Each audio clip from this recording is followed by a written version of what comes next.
Hello boys and girls, welcome to another episode of FoulkesBrau. We are still in level 4 of lockdown, but that's neither here nor there. Anyway, today I thought we'd do something different. I've seen a lot of the fruits, so to say, of the exploits of some of my Twitter followers, and I thought instead of doing something with electronics today, let's rather brew a alcoholic ginger beer for you. As you may be aware, in South Africa we are not allowed to buy alcohol at all during this lockdown period. The reasoning behind that, God knows why. Powers that be. So we're not allowed to buy alcohol or cigarettes. One thing I can do is I can show you how to brew, and I can show you how to brew with the minimal of fuss. So with that in mind, I've seen all these fruit recipes, and I've seen some YouTube videos that are just very, very scary, and I thought, let's take the headache out of this and let's make it rather easy for you. So with that in mind, I have come up with a recipe. I just sat and designed a recipe based around the dragon beer alcoholic ginger beer, and I've come up with a recipe that I think would be a very good clone, very, very close to what they are making. Ingredients we'll be able to buy off the shelf. Not much to it. You need a bit of ginger, you need a bit of fresh ginger, the ginger sticks, the ginger men, normal table yeast, instant yeast that you're using when you're baking bread, and white sugar and water, obviously. But we're going to have to run through a bit of the do's and don'ts and what all these different components do, and obviously a little bit with aromas and tastes, so that you know whether your beers become infected or not. So I've talked too much anyway. Let's rather go down to my brewery, the kitchen, and we'll take it from there. And we'll run through some of the things that you need before you start. Right, we are downstairs in my kitchen, and I thought the best place to start would be with what we don't need. When I brew, I normally drink beer. I don't have any beer. Feel free to substitute it with what you want. Obviously, you wouldn't be watching this if you had any alcohol to drink, so I'm going to try and not rub it in, because that would just be plain nasty. So this variety of chemicals here. Now, chances are, unless you're a brewer, a home brewer or something like that, you're not going to have malt at hand, any sort of malts or anything like that. These things in particular, the white jar calcium chloride, the bottle phosphoric acid, calcium sulfate, Camden tablets, Irish moss, you don't need this stuff.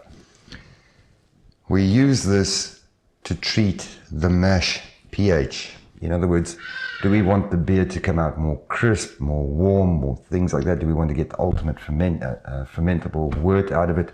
Those sort of things. So you really don't need these. So calcium chloride I'm going to take out. Phosphoric acid I'm going to take out, because that, like I said, we're using to treat the mash pH.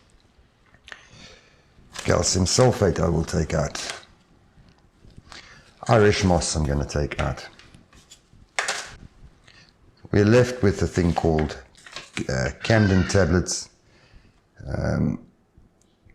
Camden tablets are typically a sulfur dioxide and a metabisulfate type compound. Now, unless you know a winemaker or a brewer, you're not going to get your hands on anything like Camden tablets, okay? We use Camden tablets. Let's look at it like this. If your tap water is drinkable, in other words, you can pour a glass of your tap water and you can drink it with no problems, it's brewable. The only thing you need to look at in your tap water is, are they purifying it with chlorine? Here in Gauteng, where I live, in the greater Fourways, Joburg North, the water is treated with chloramide, not chlorine. So you don't really need to worry about that. You do not want chlorine in your brewing water. You're not going to get your hands on this. So to get rid of that, all you do is you pour your brewing water into whatever containers that you've got, and however much brewing water you need, leave it open overnight. The chlorine will flash off and it's gone. So then you don't have to worry about the chlorine. Or you could boil it. It would also get rid of it. But I'm a lazy person, so I would just leave it overnight. So the big thing, and you will smell if you've got chlorine in your water. Trust me, it's a horrible, sharp smell. You will know it. Just pour it into into containers that you've got. Leave the container open, let it flash off overnight, and you're good to go.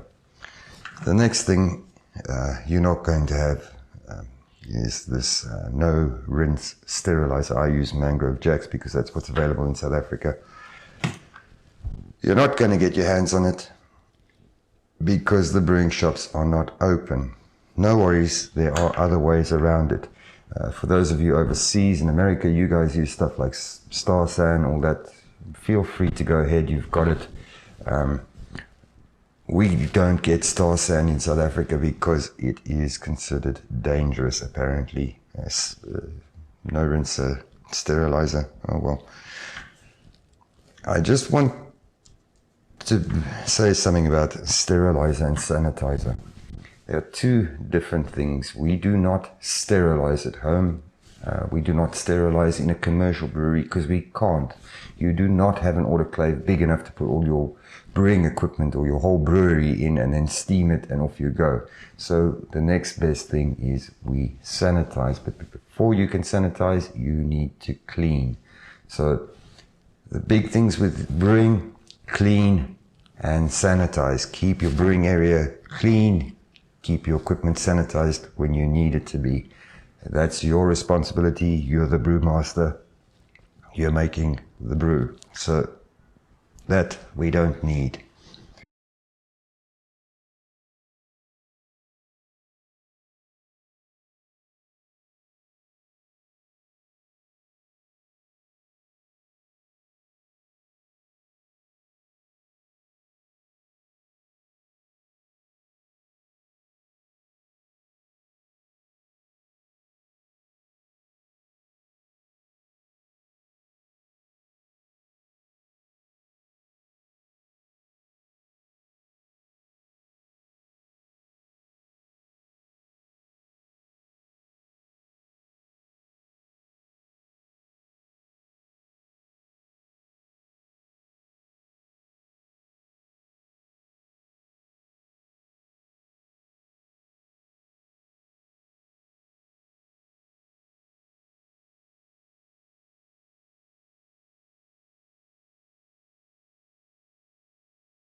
So right, we have our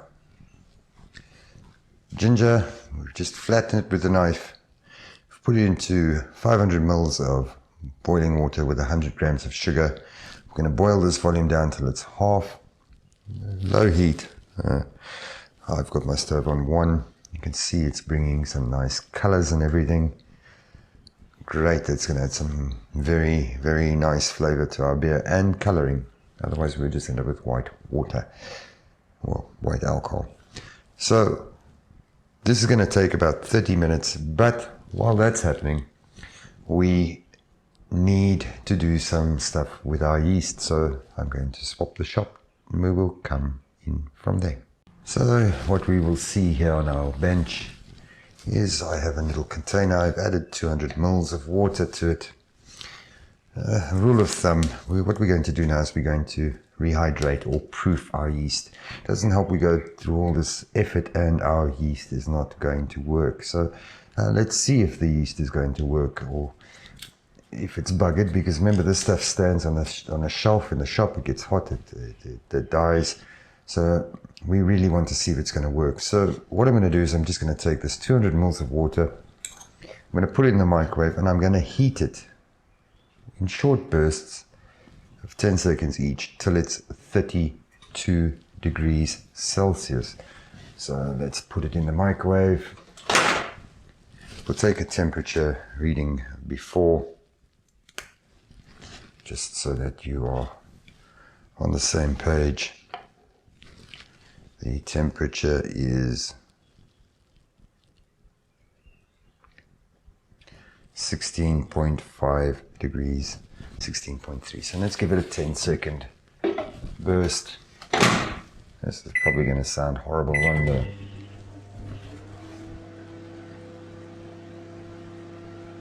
on the audio, but just so you can get a feel for it.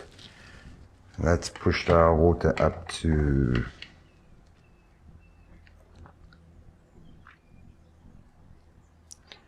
22 degrees. Let's give it another, we'll just stir it, we'll give it another 10-second burst.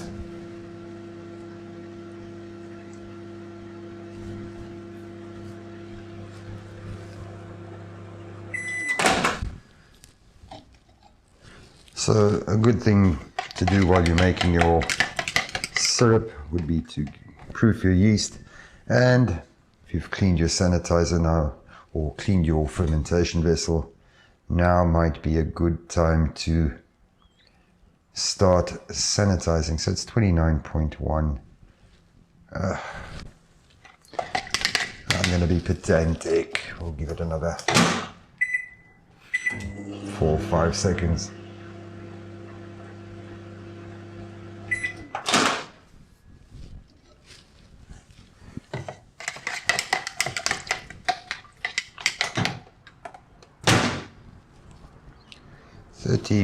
One, yeah, that's close enough. So let me just get the,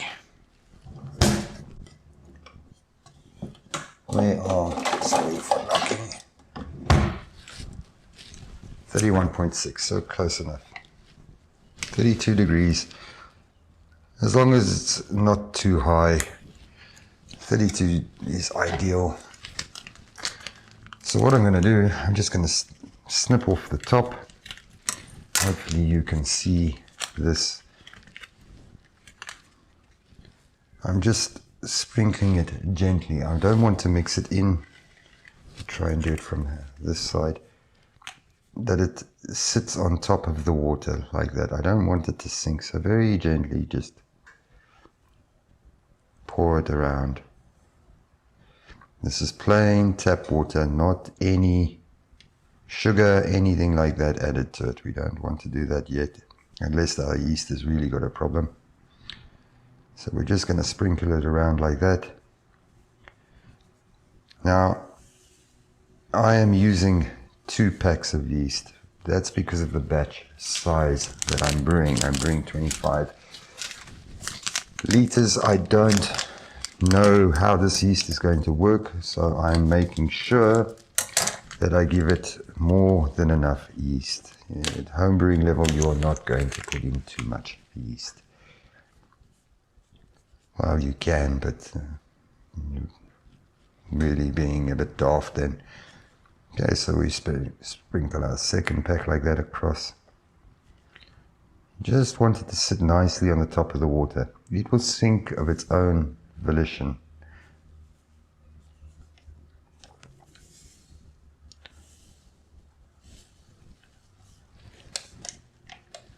And you can sort of see it there from the side. We've got a nice thing. Right, our yeast is put in our jug. What we're going to do, put a bit of tin foil over it, just to cover it so that it's all dark and we can keep all the nasties out. I'm just going to put that into the microwave and let it sit there until we are ready for it. So our syrup is going on in the background.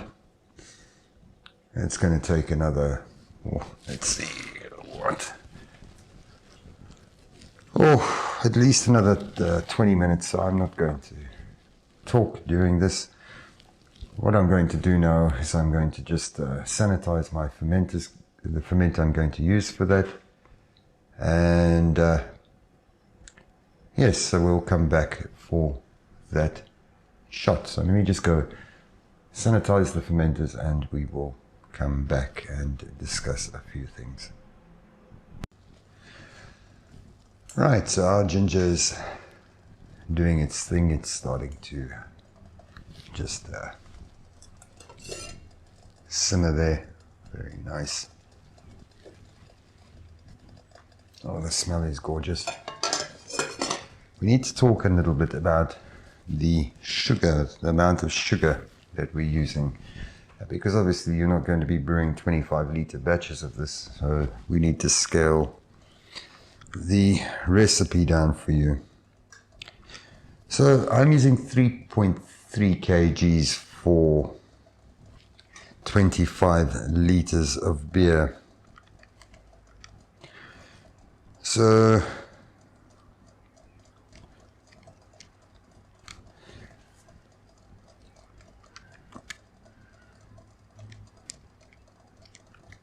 basically what you need to do is take the, what is it, it's 3,300 grams divided by 25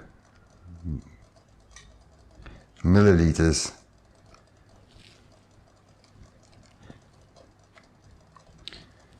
Yeah. So you're looking at basically 132 grams of sugar per liter of brew that you want to make. So 132 grams of sugar per liter of brew will give you a 5% beer. And I've deliberately made this 5% because part of the things that can stress the yeast out, the yeast has an alcohol tolerance, and this stuff typically works, I think, between 5 and 8%. Well, that's a normal, typical ale yeast. I don't know the instant yeast, so I'm not going to stress it. You stress it, you're going to get off flavors, off tastes. So don't stress your yeast. 5% is a relatively strong enough beer. Drink enough of it, it's going to get you hammered.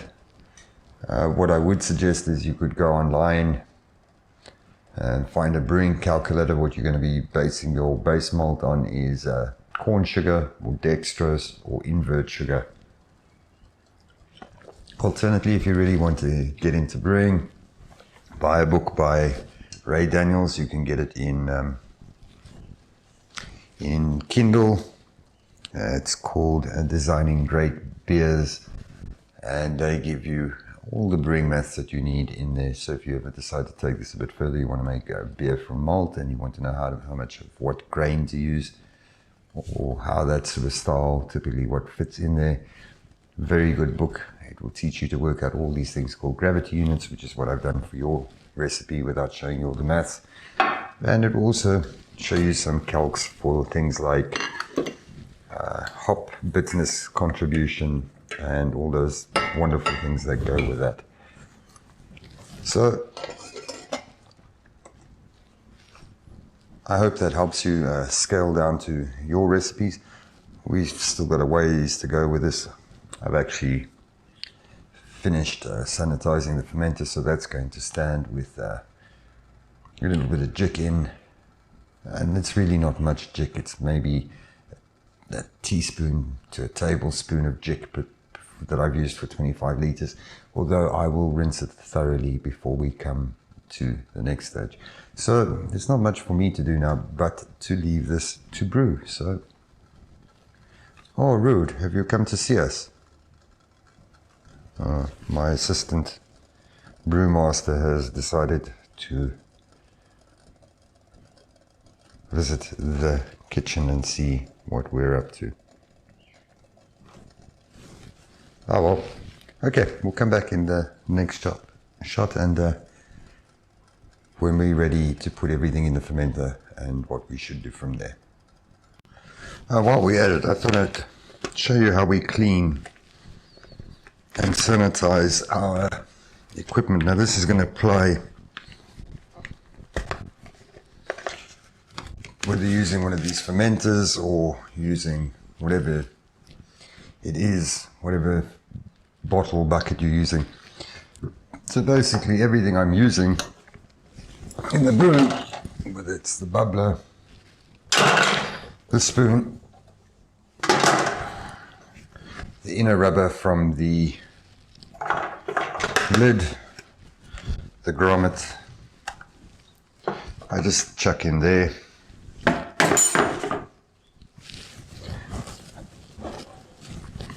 To clean it,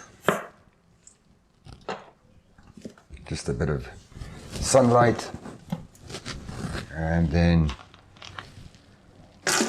a dash of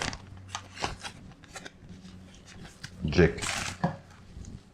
All I will do now is I'll fill this to the brim with water. I would do it typically in a bath.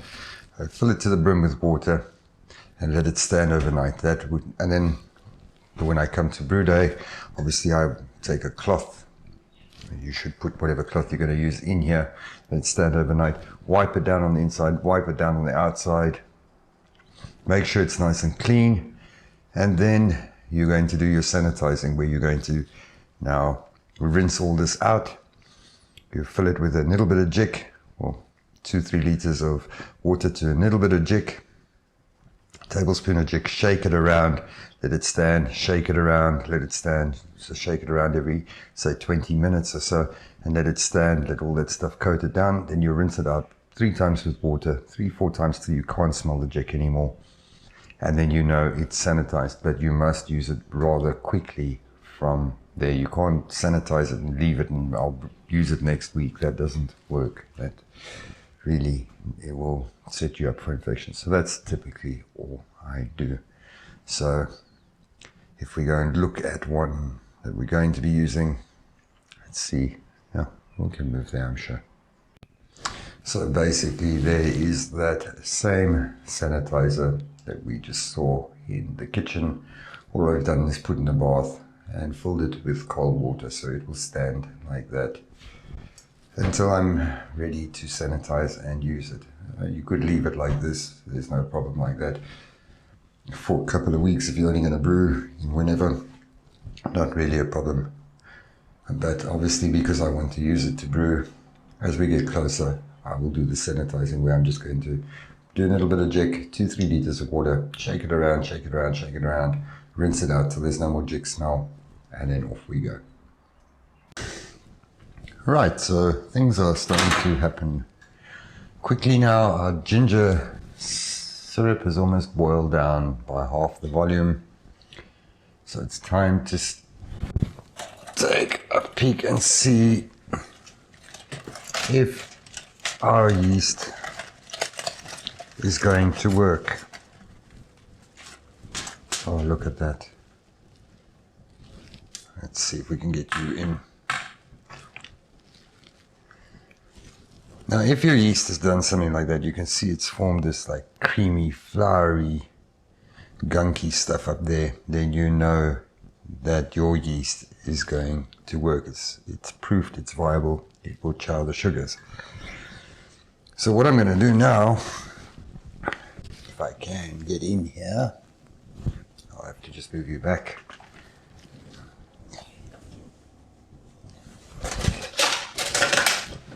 I'm just going to stir gently our yeast in. Oh, look at that nice creamy paste. So I'm just going to stir it into a nice creamy paste. We're happy. It's proofed. It rose a little bit, whatever you want to call it. If you didn't see anything like that, if you just saw the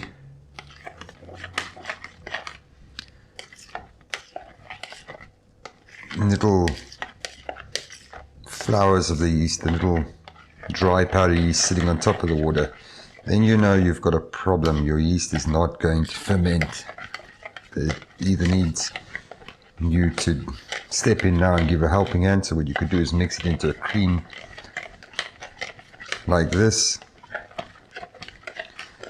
Add about a teaspoon of sugar to it. Same sugar that we're using to brew. Definitely smells very different to brewer's yeast, so yes. Add a teaspoon to it. Again, cover it. Put it back in your microwave and wait for it to come alive. But I haven't really had to do that in many years. But like I say, this is the first time I'm using this stuff. Oh. It's not the nicest smelling of yeast, but yeah. Okay, what can we do? So we've got a nice cream. I'm going to just put its cover back on and put it back to wait for us in the microwave. Let's just see how our ginger is doing. I reckon another few minutes and that should be ready. So now what we need to do is measure out our sugar. Down here we can see I've got my fermenter. It's still got it's been rinsed and everything, so it's ready for us to go. It's still got a little bit of water in. I'm just going to drain that when we're ready. So what we should do now is measure out our sugar. So like I said, for this batch we're going to use 3.3 kgs. Now sugar is not going to dissolve very nicely. I'm going to do this in kg batches. In cold water, sugar will not dissolve nicely in cold water. So what we're going to do,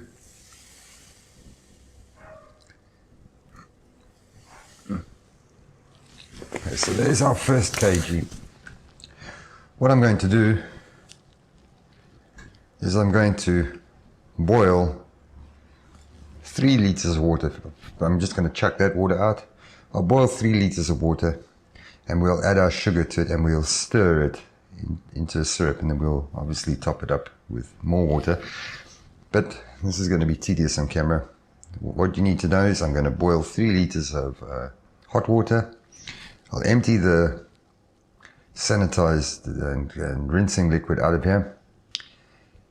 We'll add 3 sugars to the boiling water and then we will come back. Right, so I've put 3.3 kgs of sugar in here, and I've dissolved it in 3 liters of boiling water. But we need to add our other water and our ginger as it gets ready and everything. Obviously you can't ferment at this temperature, so what I'm going to do, I've just got this hose hooked up to my tap. I'm going to top it up now with water. Now what is important, well, if you're not using an open fermenter, this is going to be difficult. You'll notice I'm swishing it like this. It's not going to help much in the beginning, because what I'm trying to do is get a little bit of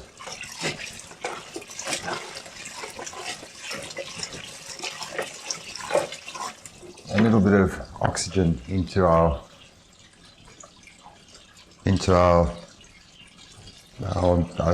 wort, for want of a, yes, it's going to be our wort. So it's going to be noisy. I'm going to just do this off camera, and we'll come back when we add the ginger and the yeast. Right, I've added our water. I've topped it up to where it needs to be, 25 liters. In case you're wondering, I have taken a measurement with the hydrometer, so we are actually sitting on, just check this nicely, about 105,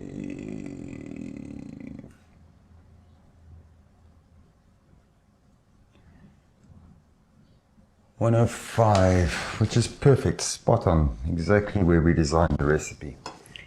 Now, I'm just going to get a ginger syrup because that's about ready. This is really the part where you want to move quickly.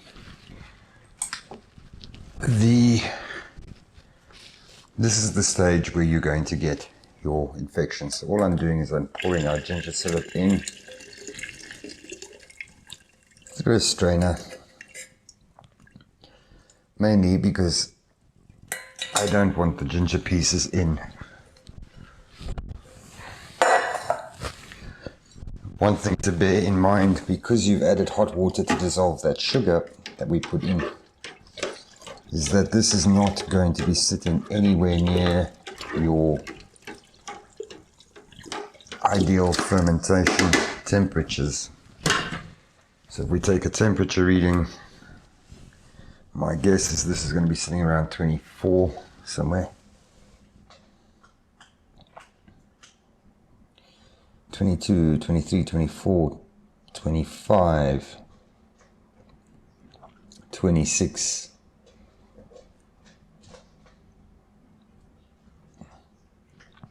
28, 26, 26.9, 27. So what I'm not going to do now is I'm not going to pitch the yeast. What I'm instead going to do is I'm just going to put the lid on, and we're going to try and bring this down to 18 degrees. I want the yeast and the wort to be at the same temperature when I'm pitching, and I don't want it to be fermenting at 26 degrees. That's going to give us a whole whack of horrible aromas and flavors. Because remember, we're going to be stressing the yeast in its murring. So what I'm going to do is I'm going to set up and show you how I'm going to bring it down to 18 degrees. I'll show you guys how you can do it at home. Remember, this part you have to get done as soon as possible. So let me set up for that shot and we'll come back. Right, so here I have my fermenter with the wort. In the bottom left here you can see the yeast in its jar. What you can see on this is I have a heating belt on the bottom here, and a little temperature probe that's just taped via a bit of foam to the side of the vessel, and it's measuring the temperature basically through contact through the plastic, which is good enough for us, at 24.9. That is obviously way too hot for us to pitch the yeast. If I just look at what it's set for,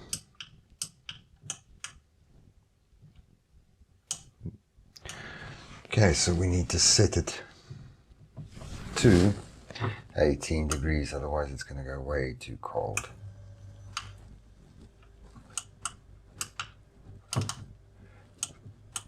Okay, so it's set. Well, you can't see it. I'm going to set it for 18 degrees.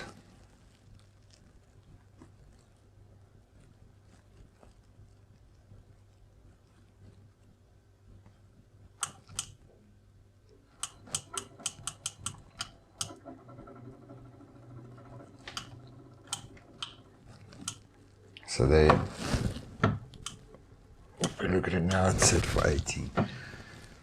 So I'm going to let the fridge cool it down and do its thing. What I'm going to do is just move to another shot and show you what you can do at home.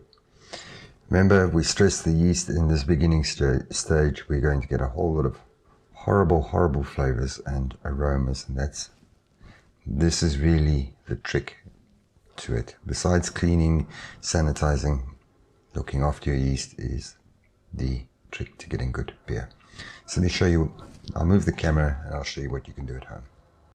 Right, so for you guys at home that don't have access to temperature controllers and fridges and whatever, it's not really fancy. All I've done is I took an old fridge and put a temperature controller bypassing the thermostat. But what you can do is, this is just the other fermenter that I was put in so we can clean it. What you can do is put it in the bath, if you've got a spare bath or a container of sorts. Just put a little bit of water in the bottom and wrap a towel around your fermenter like that. So you're giving it a little blanket. Then what you do is put a fan blowing against the fermenter. Obviously you want to keep note of the temperatures. You don't want it to go too cold or whatever. But what is going to happen, the fan is going to, the towel is going to suck the water up. The fan is going to blow air over it, and that will cool your fermenter down. So that's one way of doing it at home. If you don't have a spare bath, put it in a wider bucket, and that's why I recommend using these type of vessels or bottles if you're going to get your hands on it. So that's one way. You only have to worry about it in the initial stages of the fermentation. I'm going to start at 18 degrees Celsius. Once it starts taking, within 24 hours, I'm going to raise the temperature by a degree a day or whatever, or 2 degrees a day, just because I want to, because I know now we've gone through the aerobic and pretty much the anaerobic stages of where the yeast can get stressed and add bad aromas and flavors to your brew. After that, I don't mind, because then the yeast can accelerate and finish. It's the first stage of fermentation that is the problem. So if you don't have a fridge like I do this trick. Put a towel around it in the bath. Let it, the towel edges soak into the water. Put a fan blowing over it, and that will solve your problem. You might not have brilliant temperature control, but you won't be sitting at 25, because the problem now is if we pitch our yeast, or that's the term for it, if we put our yeast into the beer, we really are going to get horrible, nasty aromas and flavors, especially with this baker's yeast. I can already smell from it. It's not like a typical brewer's yeast. It doesn't have all those beautiful aromas. It's got some very, it's got the potential to deliver some very nasty things. So I think that's where we'll end today, because all that's happening now is I'm going to bring the temperature down to 18. I will put the yeast in, and we will make a series of shots as we go along for the next video. So we'll go up to the workbench and we will finish up there. Right, boys and girls, that brings us to another episode, the end of another episode of FoulkesBrau. The important things to take away from this Water, you don't need to bother about treating it with fancy things. If you can drink it from the tap and it's not got horrible chlorine type aromas and flavors, it's fine. Go ahead and brew with it. The second thing with water is if it's got the chlorine smell and taste, let it stand. Let your brewing water or the water you're going to use for your wort stand overnight. It will, the chlorine will flash off and you can use it. The yeast, yes, I'm pretty sure we could make a decent batch of beer with this, but the thing to remember is we want to stress this stuff as little as possible. So if we can, any little bit of control over the temperature we can get is better for us. We've looked at how to proof the yeast to make sure it's going to work for us. We've looked at the water, we've looked at cleanliness and sanitizing, and I think those things are pretty self-explainable. When you taste this stuff, like I took a sample, my calculations are spot on. We wanted 105, pretty much there, so that's going to give us just over 5% beer. The thing that is going to go is all that sweetness is going to be gone. You're not going to have that. We will have to add an artificial sweetener towards the end.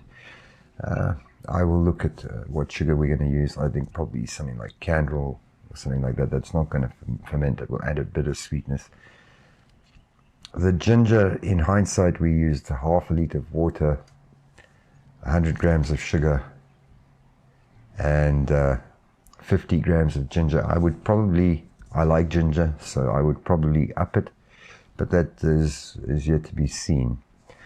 So our fermentation from now, I'm going to let it run till it's 18. I put the yeast in, and probably tonight I will start picking up the temperature to accelerate it. You won't be able to do those things, but what you will do is in the first 24 hours you will use the towel trick, the fan, and then you will take the towel away, and then you will let it run, because it's the first 24 hours to 36 hours is where you're really worried about the yeast contributing flavor and aromas, especially things that you don't want.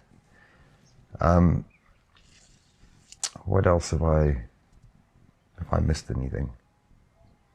The ginger, yes, I would probably up the bite there, but it's not a problem, because as it ferments, I will do taste tests when we get to about day 3, day 4, and see if it's got enough bite. If not, we can always make another ginger syrup and add it to it. So that's neither here nor there. Fruits, if you want to be brewing with fruits, I would advise you to go a similar route. I would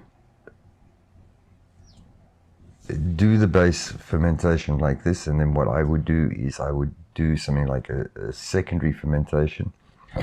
So we're going to ferment out all the sugar pretty much, and now we've got flavored alcohol. What we've really done, and that's typically how they're making ciders and whatever in this country, they're not making it from pure apples.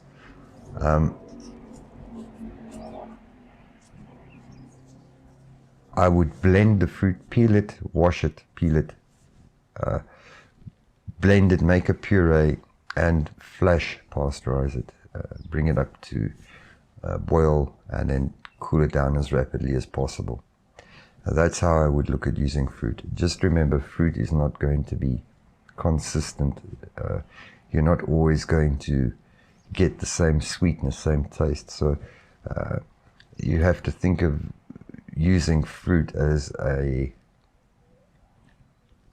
condiment, as you would with your normal plate of food. You add salt to taste, or pepper to taste, or whatever it is that you want. You don't add it all up front. Anyway, as always, I hope you enjoyed the video. I hope there's questions. As always, feel free to leave the questions in the comments. I do look at them and I do answer them if I get them. And take care, be safe. We'll check you next time. Cheers.